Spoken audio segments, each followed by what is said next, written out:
오늘 우리 주시는 우리 하나님 말씀은 사도행전 27장 18절에서 25절입니다.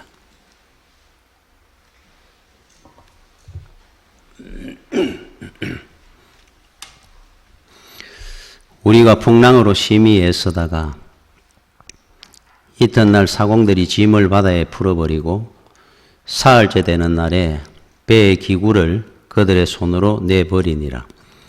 여러 날 동안 해도 별도 보이지 아니하고 큰 풍랑이 그대로 있음에 구원의 여망마저 없어졌더라. 여러 사람이 오래 먹지 못하였음에 바울이 가운데 서서 말하되 여러분이여 내 말을 듣고 그레데에서 떠나지 아니하여 이 타격과 손상을 면하였더라면 좋을 뻔하였느니라. 내가 너희를 권하노니 이제는 안심하라. 너희 중 아무도 생명에는 아무런 손상이 없겠고 오직 배뿐이리라. 내가 속한 바 곧 내가 섬기는 하나님의 사자가 어젯밤에 내 곁에 서서 말하되 바울아 두려워하지 말라. 네가 가이사 앞에 서야 하겠고 또 하나님께서 너와 함께 항해하는 자를 다 내게 주셨다 하였으니 그러므로 여러분이여 안심하라.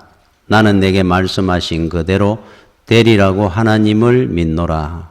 아멘.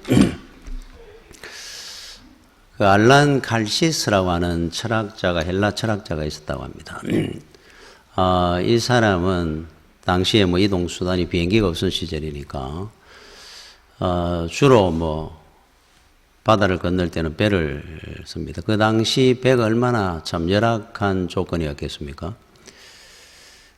거의 다 목선이었고, 돛을 올려가지고 바람을 이용해서 이동하는 그런 배들.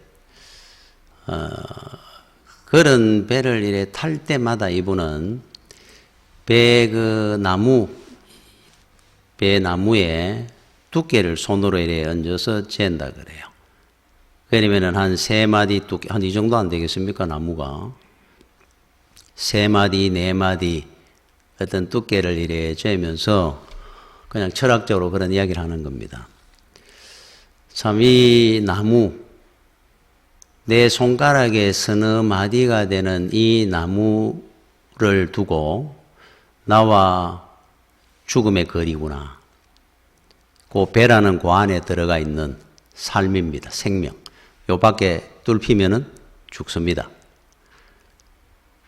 그래서 세상 인생이라는 이 거친 바다를 항해해 가는데 참 인생들이 얼마나 연약하냐. 자기 가지고 있는 지식, 물질, 권세, 그 믿을 수 있는 것들이 요 서너 마디 되는 판자의 두께만큼이나 되겠느냐? 인생 살다가 거친 바다를 건너는데 풍랑을 만나고 태풍을 만날 때 과연 그것이 얼마나 나를 지켜주겠느냐? 그랬다 그래요. 참 맞는 말인 것 같습니다. 우리를 지켜줄 수 있는 이 거친 바다를 항해하는 인생길에 그 두께만큼의 판자, 나무, 넘어는 죽음입니다. 이걸로 우리는 버티고 산다는 거죠. 이게 얼마나 나를 지켜주겠느냐. 태풍이 불면 속수무책입니다.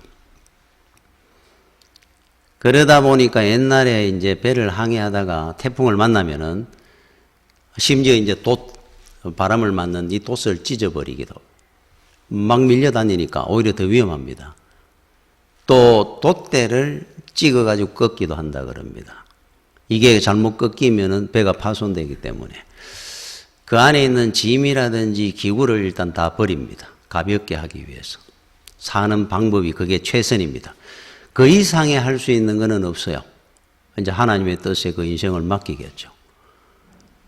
자, 2000년 전에 오늘 제가 읽었던 이 본문은 사도 바울이 죄수가 돼가 로마의 재판을 받으러 로마 시민권을 갖고 있었으니까 이제 로마를 향해서 가는데 지중해를 건너갑니다.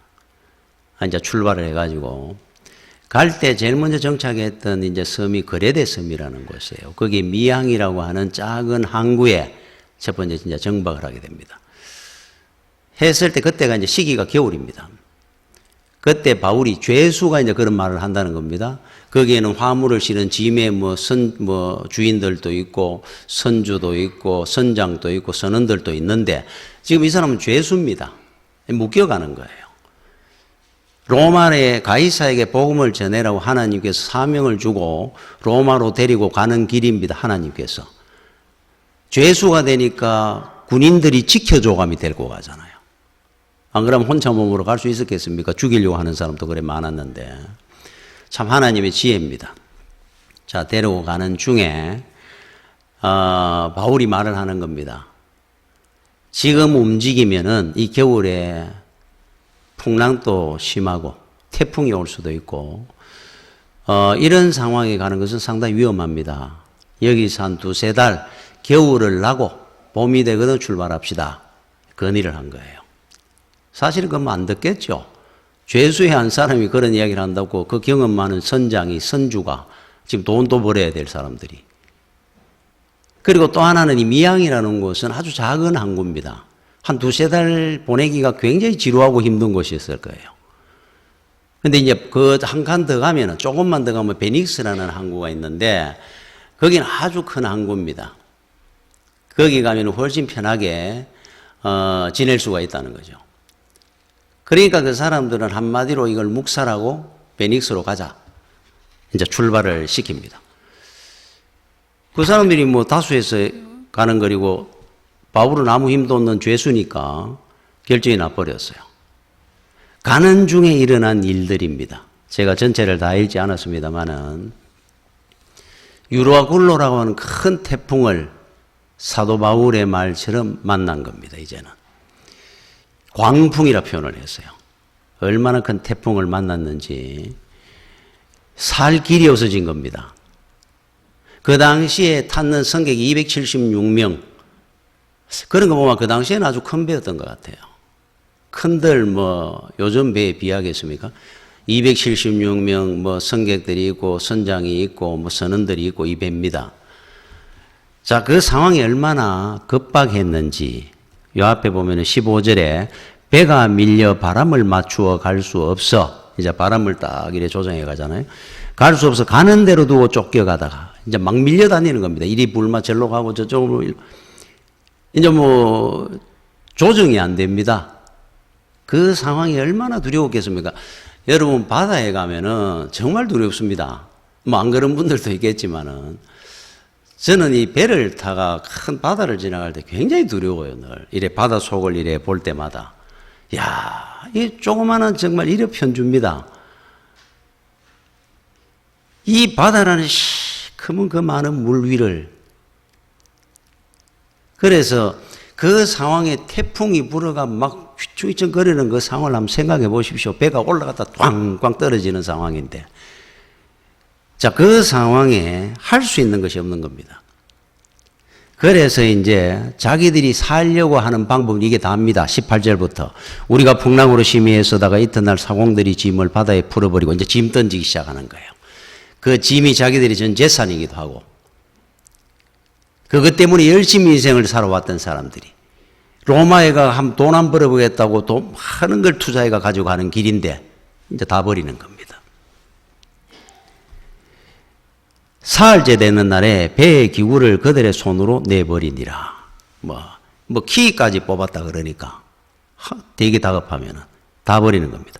여러 날 동안 해도 별도 보이지 아니하고 큰 풍랑이 그대로 있음에 구원의 여망이 없어져 살 방법이 없어진 겁니다. 이제 끝이 났습니다. 이제 다 끝난 겁니다. 자, 이런 상황에서 21절부터 이제 사도 바울이 등장을 하는 거예요. 살 가망이 없을 정도로 손을 난 겁니다. 선장도 손을 놨고 선주도 손을 놨고 선원들도 다 이제 앉아가 이제 죽느냐 사느냐 하고 하늘만 바라보고 있는 이 시점이니까 죄수라 할지라도 바울의 말이 통하기 시작하는 겁니다. 이제 복음의 역사가 시작되는 거예요. 여러분, 이 일이 왜 일어나야 되는지를 하나님께서 보여주는 애입니다. 만약에 유라굴로라는 이 광풍이 없었더라면은 바울의 복음은 없었을 겁니다. 안 들었을 겁니다. 사람들이 편안할 때 예수를 믿습니까? 그 사람들이 원래 예수를 모르는 분들인데. 살 가망이 없을 정도로 모든 게 끝났다 싶으니까 무엇이든지 붙들어 봐야 될 거 아니에요. 그때 이제 바울의 말을 듣기 시작하는 겁니다. 복음이 들어가는 겁니다. 21절부터 25절까지 사도 바울이 단독으로 서가지고 하나님을 말씀을 하는 거예요. 바울은 로마로 복음 전하러 가는 길입니다. 사명입니다. 하나님의 뜻과 계획이 무산될 리가 있겠습니까? 결국 가이사 앞에 하나님이 서도록 만들 거고 로마 복음의 씨가 뿌려졌고 있대. 300년 뒤에 열매를 거두죠. 로마가 신성 로마 제국, 기독교 국가가 되는 첫 씨앗입니다. 실패할 리가 없겠죠. 자, 그 과정입니다. 지금 다 버리더라. 짐이고 뭐고 자기 경험이고 지식이고 그 상황에 뭐 붙들 수 있는 것이 아무것도 없습니다. 이제는 다 버리는 거예요. 하나님과 나 사이에 하나가 되는 접착이 되는 그 상황의 이물질들을 우리가 접착제를 해가지고 뭔가 두 개 붙일 때 딱 씁니다. 먼저 먼지라든지 이물질이 있으면은 접착하는데 방해가 되기 때문에 제거를 하는 거예요. 그 상황이 돼야만이 우리는 하나님 말씀에 귀를 기울일 때가 옵니다. 오늘 우리 집사님이 기도할 때 그런 말을 했죠. 참 우리가 하나님을 의지하고 산다고 그러면서 늘 마지막에 꼭 다 끝났다 싶을 때 하나님을 붙드는 어리석은 자들이라고. 이 사람이에요, 원래. 하나님께서 우리를 그쪽으로 몰아갈 때가 있습니다. 그러나 그것은 끝이 아닙니다. 새로운 시작이죠, 성도들한테는. 여러분, 그 토마스 에디슨 발명왕이라고 그럽니다. 이분은 참 발명왕답게 자기 미국 국내 특허만 1093건의 국내 특허를 가지고 있다 그러죠. 세계 특허가 1293건의 국제 특허를 갖고 있다. 야, 여러분, 발명이라는 거, 참 우리 아이들 발명 무슨 대회를 하는데 어떨 때 보면 어떤 거는 보면은 참 우습기도 한 것도 있는 것 같지만 자세히 한번 보십시오. 야, 대단합니다. 애들이 생각을 한다는 것만 또. 2000건이 넘는 것을 발명을 했던 사람입니다. 그런데 가장 어려웠을 때가 에디슨 인생에 1914년 12월 달에 에디슨 연구가 대화재 사건이 납니다. 홀랑 다 불타버렸어요. 그때 불이 났을 때 에디슨이 아주 담담한 표정으로 자기 아내를 옆에 세워가지고 이렇게 말했다 그러죠. 봐라고.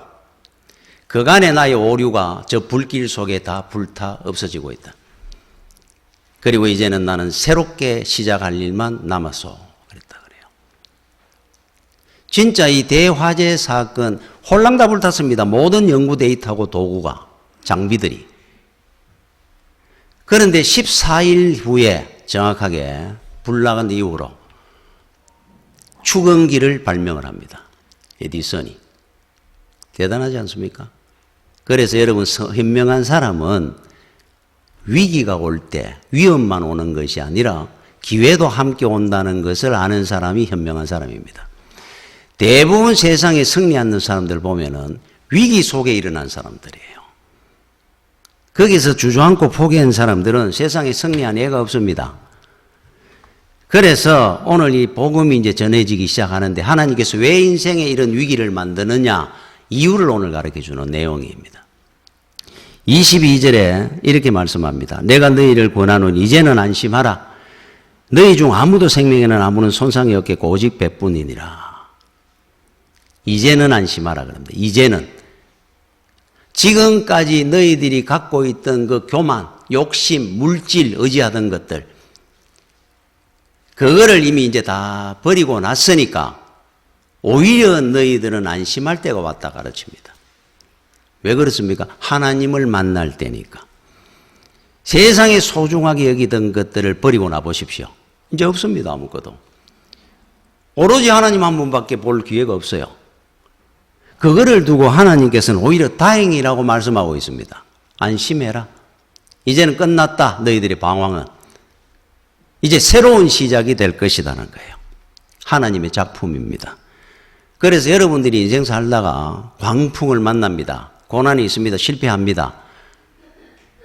그 일을 통해 하나님의 역사가 시작되고 은혜가 시작된다는 사실을 기억하라는 뜻입니다. 인생 살다 어려움이 있습니까? 있죠. 누구나. 야, 앞으로 내가 어떻게 할 것이냐 막막할 때가 있을 겁니다. 그때 우리는 하나님을 만납니다. 거의 다. 하나님의 계획이고 역사입니다.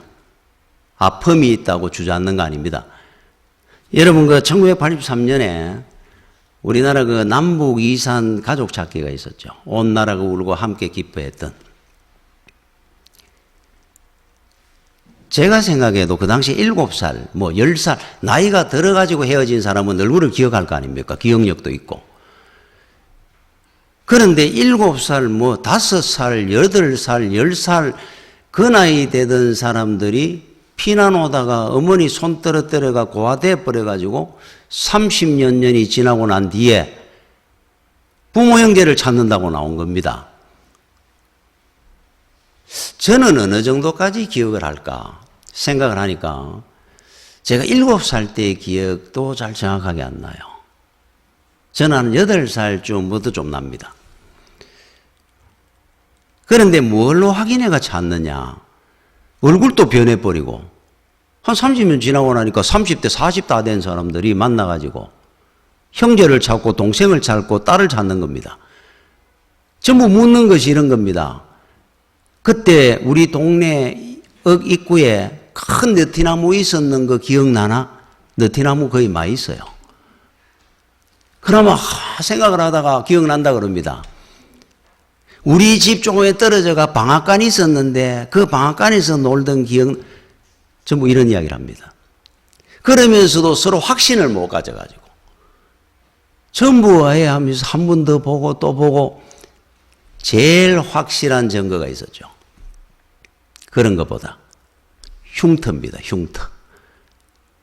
그때 네가 어릴 때 놀다가 넘어지면서 돌의 뿌리에 이마를 찍어가 이마에 깊이 끝에 큰 상처가 있었는데 혹시 이마에 상처 있나? 있습니다. 와, 울겁게 앉습니다. 흉터를 보고 찾는 게 제일 확실했어요. 아마 그 흉터가 어릴 때 장난을 치고 놀다가 생긴 흉터가 조금 났으면 2, 3년 지나면 아물어버리고 없을 겁니다. 깊이 패였던 흉터였을 겁니다. 네 옆구리에 어디 찔려가지고 그 당시 흉터가 있었는데 이만한 거 찔린 자국을 냅니다. 그 당시에는 얼마나 아팠을까요? 그 흉터가 생길 때까지. 조금만 흉터 같으면은 표도 안 나고 없어져 버렸으니까 소용없었을 겁니다. 깊이 패인 흉터, 정말로 아팠을 흉터였던 것 같아요. 그 당시에 무슨 수술해가 꾸맥이나 제대로 했겠습니까? 그 흉터들이 남아 있습니다. 그거 보고 껴안고 울고 합니다. 확인이 되니까. 아마 그 아이가 그 당시에 그 흉터가 나중에 부모 형제를 찾아주는 증거가 되리라고 생각했더라면은 그보다 더 아픈 흉터도 아프지 않았을 겁니다. 더 감사했을 겁니다. 그 당시에는 몰랐을 거니까.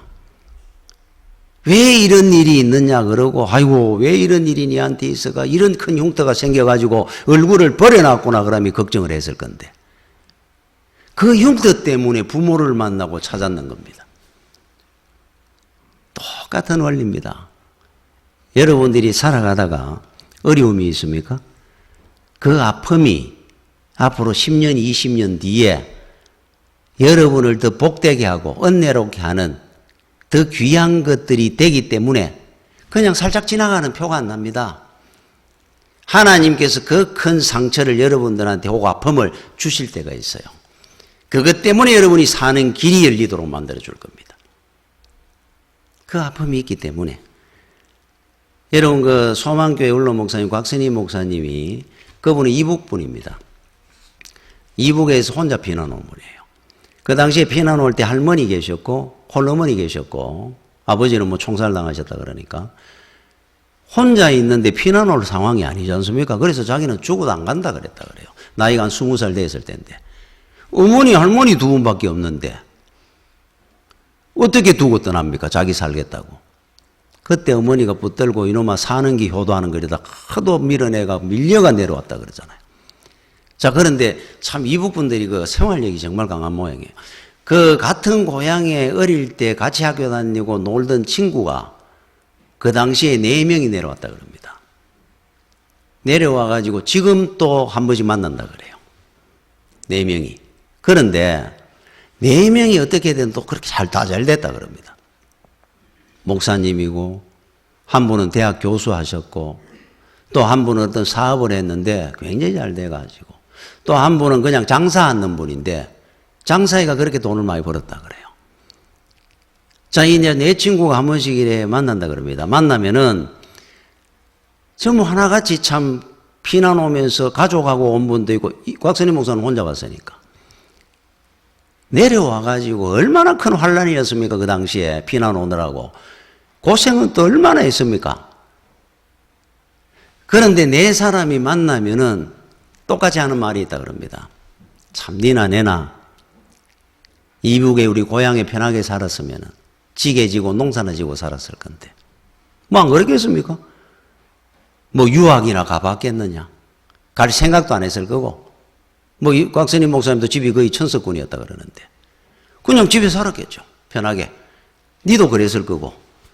딱 우리 농사 짓고 그냥 막 소나 키우고 이래 놀다가 뭐 그러다가 세월 보내고 인생 살았을 건데, 참 우리는 김일성이 때문에 정말로 우리는 복받은 거야. 김일성이 때문에 떠밀려 내려왔다가 이렇게 복되게 살게 되잖아. 친구들이 그렇게 이야기를 한다 그럽니다. 그 당시에 얼마나 큰 환란이고 절망스러웠겠습니까? 앞으로 살 날이 암담했을 것 같은데 고향 떠나가 홀몸으로 형제면하고 내려와가 감사한다 그러잖아요. 그렇죠? 여러분 인생 살다가 그런 일이 한두 번이겠습니까? 우리도 그런 일이 있습니다. 그러나 여러분이 세월이 지나마 그게 간정이라는 거예요. 참 그때 하나님께서 나한테 주신 그 실패, 아픔, 상처, 그게 나한테는 참 은혜고 복이었구나. 그때는 죽는 줄 알았는데 감사할 때가 올 겁니다. 그 여집사님이 이야기가, 이분은 그 친정이 굉장히 뭐 대단한 집안이라 그래요. 그리고 이제 시집도 또 대단한 집안이 결혼을 한 겁니다. 학벌도 굉장한 이제 좋은 학교를 나오고. 그러니까 하여튼 출중한 분이 됩니다, 이분은.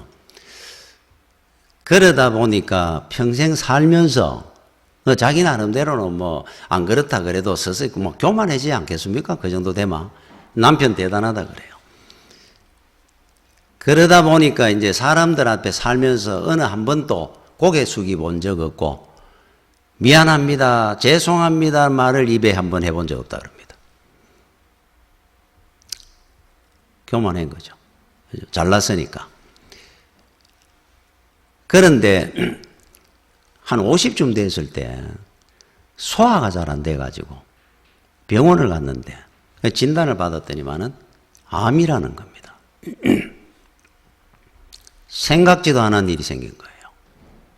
자기는 그렇게 편안하게 잘 사는데 그것도 아마 1년 넘기기는 어려울 것 같다고 판정을 받았어요. 앞이 캄캄합니다. 어떻게든 뭐 이 치료를 하려고 하는 상황인데 이분이 자기가 반대했다 그래요. 안 하고 싶다고.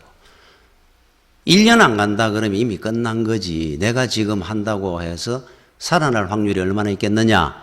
그냥 편안하게 내가 살다가 죽겠다 그냥. 그러니까 남편이 그래 권하는데도 반대했다 그럽니다. 자, 그러고 한 일주일간은 밥맛도 없고 집에 가만히 누워있어요. 충격을 받아가지고. 한 일주일쯤 지나니까 정신이 돌아오는데 전화를 걸기 시작했다 그래요. 지인들, 친구들, 친척들, 아는 분들. 전화를 걸어가지고 자기 병을 이야기하려는 게 아니고 그동안 고마웠던 거, 감사했던 인사를 합니다. 또 혹시 미안한 일이 있었는지 기억나면 전화를 들어가 미안하다 그럽니다. 그러다가 한 열흘 좀 있어가지고 외출을 하려고 화장을 하고 옷장문을 열다가 깜짝 놀란 겁니다. 그전에는 한 번도 그걸 그렇게 본 적이 없었어요. 웬 옷이 이렇게 많은지. 한번 제대로 입어보지 못한 옷도 또 쫙 옷방에 들어가 가지고 이쪽 롱을 여니까 여기 꽉 차 있고 저쪽 걸 여니까 저쪽이 꽉 차 있습니다. 내가 이렇게 화롭고 사치스럽게 살았구나. 전혀 모르고 살다가 그 옷을 다 끄집어냈습니다.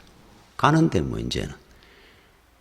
그래서 그 옷하고 어울릴 만한 사람이 생각나면은 다 이름을 붙였습니다. 교인들, 친구들, 이웃 사람들 다 끄집어내가 나눠주기 시작을 했어요. 인사하면서. 그리고 양문을 찾아가지고 봉사를 합니다. 고아원을 찾아갑니다. 한 번도 그래 안 살아보다가 가기 전에 보람된 일이라도 하고 가야 안 되겠느냐. 하나님 앞에. 그리고 2달 뒤에 다시 검진을 받으러 갔는데 오진이라는 겁니다. 이게 위궤양이었다는 거예요. 그렇게 죄송하다 그럽니다. 의사 선생님이. 그때 이 집사님이 의사 선생님한테 아닙니다. 이렇게 말을 했다 그래요. 제가 오히려 감사합니다. 저는 딴 세상에서 그동안 딴 사람이 돼가 살았습니다. 너무너무 나는 행복했습니다. 이제서 나라는 사람이 어떤 사람인가 알았고 어떻게 살아야 되는가를 그 오진 때문에 나는 알게 됐습니다. 너무 선생님 감사합니다. 그랬다 그래요.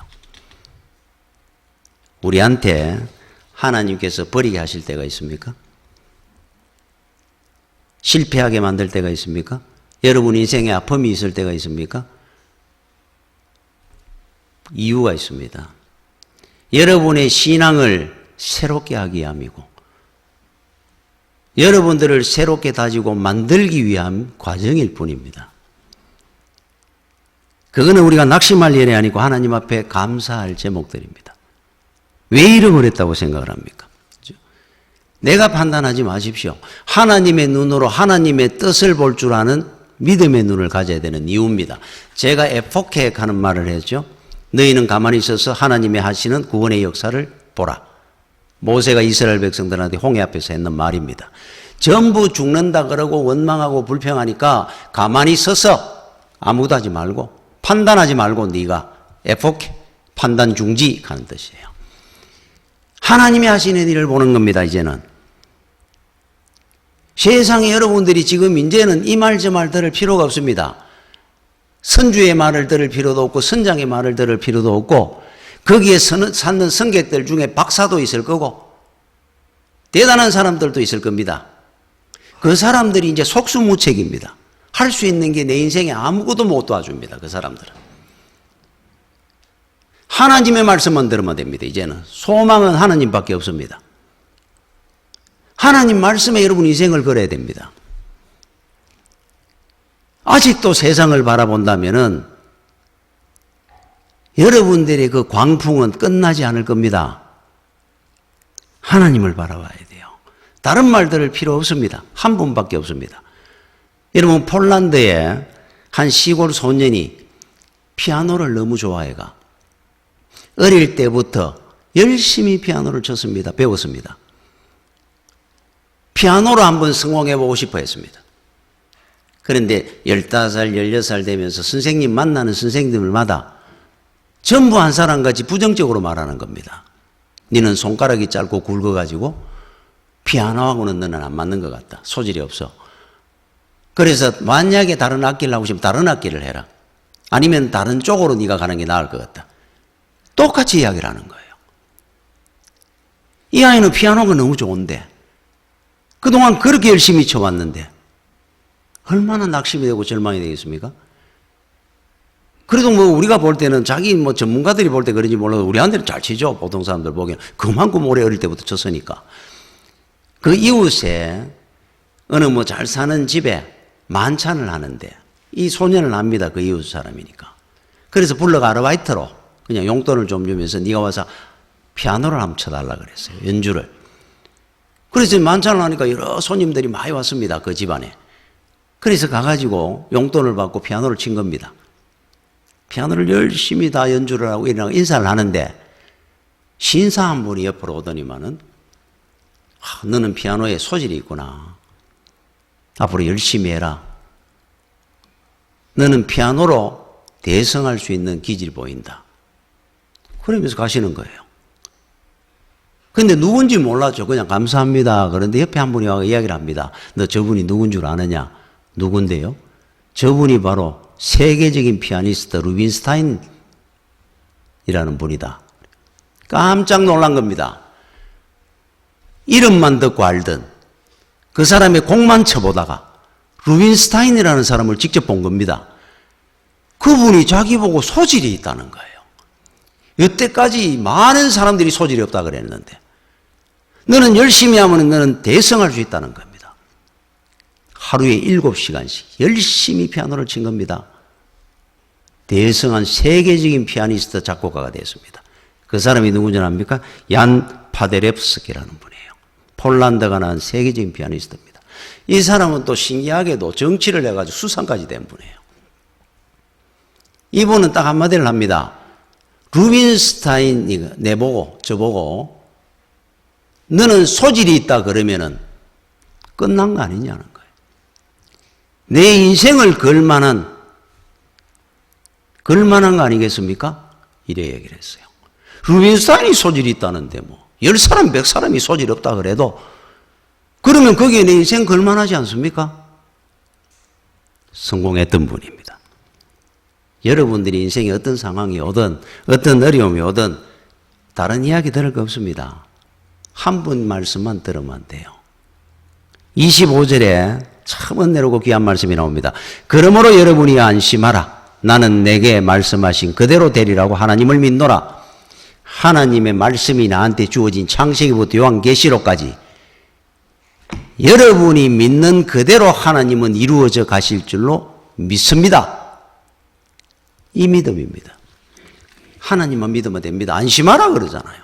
뭐를 걱정하고 삽니까? 여러분의 앞날을 걱정합니까? 자식 문제를 걱정합니까? 여러분 사업을 걱정하고 있습니까? 하나님이 안심하라 그러잖아요. 다른 사람 말 들을 필요가 어디 있습니까? 하나님 음성만 들으면 되는데 이제는 그분에게 여러분 인생을 거십시오. 아무 신경 쓸 필요 없습니다. 오직 하나입니다. 하나님입니다. 다른 말 10번 100번 들어봐야 아무 소용없습니다. 여러분 아인슈타인 박사의 부인한테 어느 기자가 물었습니다. 아인슈타인 박사의 부인이니까 수학이고 물리학이고 참 잘하실 것 같은데요. 웃었습니다. 아인슈타인 박사 같은 사람하고 사는 그 마음이나 기분이 어떻습니까? 우리가 보통 사람들은 궁금합니다. 진짜 아인슈타인 박사 같은 사람은 어떻게 살고 있는지. 그러니까 이 부인이 한마디로 이런 말을 했다 그래요. 나는 다른 거는 아무것도 할 수 있는 게 없습니다. 단 하나만 압니다. 아인슈타인 박사가 내 남편이라는 사실은 확실합니다. 그랬어요. 하나만 알면 되지 않습니까? 내가 아인슈타인 박사 부인이라고 내가 물리학 박사가 돼야 됩니까? 수학 박사가 돼야 됩니까? 아인슈타인 박사가 내 남편이라는데 뭐. 그것만은 확실하다 그러는데 그 뭔 더 이야기할 필요가 있겠어요? 하나밖에 없습니다. 하나님이 내 아버지라는 사실을 그것만 확신하고 믿으면 되는 겁니다. 여러분이 인생에 어떤 풍랑이 오고 강풍이 온들 우리 아버지가 나를 손을 놓겠습니까? 안심하라 그러시잖아요. 나보고 최 목사야 안심해라. 김 집사야 너는 안심해라. 광풍이 몰아쳐도 너는 승리하게 될 것이다. 내 말 내가 너에게 준 이 모든 말씀이 그대로 이루어지리라고 너는 믿기만 하면 된다. 하나님 말씀이에요. 사도 바울의 말씀입니다. 어느 왕이 난리가 나가지고 피신을 갔어요. 변장을 하고. 그래서 시장기도 있고 해서 어느 시골에 가서 어느 촌노가 사는 집에 밥 한 끼를 얻어먹는다고 들어간 겁니다. 옆에 저 멀리서 경호를 하는 부하들은 멀리서 숨어 있고 혼자 들어가가 밥 한 끼 얻어먹을 수 있습니까? 왕입니다. 그런데 이 촌노인이 알 리가 없죠. 어디 가는 길입니까? 지나가는 길인데 배가 고파 돌았습니다. 이리 오십시오. 식사를 같이 했어요.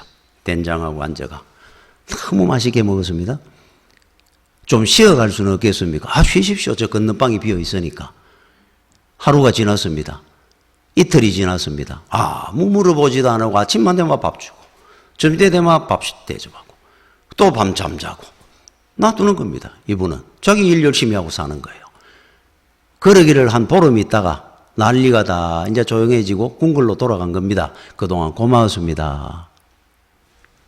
가서 생각하니까 너무 감사하잖아요. 그래서 그 노인을 불러오느라 내가 은혜를 갚아야 되겠다. 그 노인이 왔습니다. 와서 보니까 그분이 왕입니다. 깜짝 놀란 거예요. 고개를 푹 조아리고 있는데 네가 너무 나한테 대접을 잘해줘가지고 내가 건강하게 돌아올 수 있었다. 네 소원이 있으면 이야기해봐라. 내가 왕이니까 다 해줄 수 있으니까. 땅을 달라고 하면 땅을 주고 돈을 달라고 하면 돈을 주고 벼슬을 달라고 하면 벼슬을 주겠다. 원하는 소원을 하나 이야기해봐라 그랬어요. 가만히 엎드리고 있던 노인이 이렇게 얘기를 하는 겁니다. 왕이여, 다른 거 다 필요 없고 사흘 뒤에 제 환갑잔치입니다. 그때 우리 손주도 오고 사위도 오고 딸도 오고 아들도 오는데 동네 사람들도 올 겁니다. 잔치하니까. 그때 한 번만 참석해 주고 가시면 좋겠습니다. 그랬어요. 왕이 듣다가 이래 보니까 아니 내가 거기 참석하고 오는 것이 그리 귀하라고. 차라리 벼슬을 달라고 돈을 달라는 것이 낫지 않느냐. 아닙니다. 잔치에 한 번만 얼굴만 내비쳤다 가주십시오. 자, 이제 잔치입니다. 자, 왔습니다. 초라합니다. 그 잔치라 해봐야 이웃 사람들 몇 명 오고 이래 있는데 왕이 행차한 겁니다. 풍악을 울리면서 옵니다. 줄을 서가 옵니다. 왕의 가마가 쫙 집 앞에 사또고 많은 사람들이 따라옵니다. 줄을 서가. 왕이 여기 웬일이냐? 근데 왕이 탁 내리더니만은 이 잔치집에 돌아가지고 그 촌노인 앞에 술을 한 잔 따라주면서 평생을 장수하시고 건강하십시오. 축복을 해줍니다. 그리고 한 30분 같이 웃으며 이야기를 하다가 돌아가는 겁니다. 난리 났습니다. 사또고 지금 와가지고 매일 찾아오는 겁니다. 사위고 아들이고 하늘처럼 존경합니다. 이야, 우리 장인어른이 우리 아버지가 이웃 사람들이 보고 놀라워합니다. 늘 존귀한 자가 된 거예요. 선물을 갖다 주기 시작합니다. 여러분, 만왕의 왕이신 하나님이 우리와 늘 함께하고 계시잖아요. 왕이 얼굴 잠깐 한번 비춰주고 가니까 난리가 나는데 만왕의 왕이신 하나님이 우리와 함께하면 천대의 복을 받으리라 하는 말이 거짓말이 아닙니다. 반드시 이루어질 겁니다. 여러분들의 삶 속에 불안한 것이 있습니까? 오늘 말씀을 꼭 마음에 새겨 놓으십시오. 여러분이 안심하라. 나는 내게 말씀하신 그대로 되리라고 하나님을 믿노라. 이게 여러분들의 고백이 될 줄로 믿습니다. 기도하겠습니다. 주여, 은혜를 감사를 드립니다. 살아가면서 인생에 어려움이 있고 광풍을 만나기도 하고 실패할 때도 있을 줄로 믿습니다. 그러나 이 모든 것을 합력하여 선을 이루어 가신 하나님의 은혜 가운데 있는 줄로 믿사오니 믿음으로 늘 승리하고 아버지 하나님께서 나에게 말씀하신 이 모든 말씀이 나한테 그대로 이루어질 줄로 우리는 하나님을 믿노라. 사도 바울의 고백이 나의 고백이 되게 하여 주옵소서. 예수님 이름으로 기도드립니다. 아멘.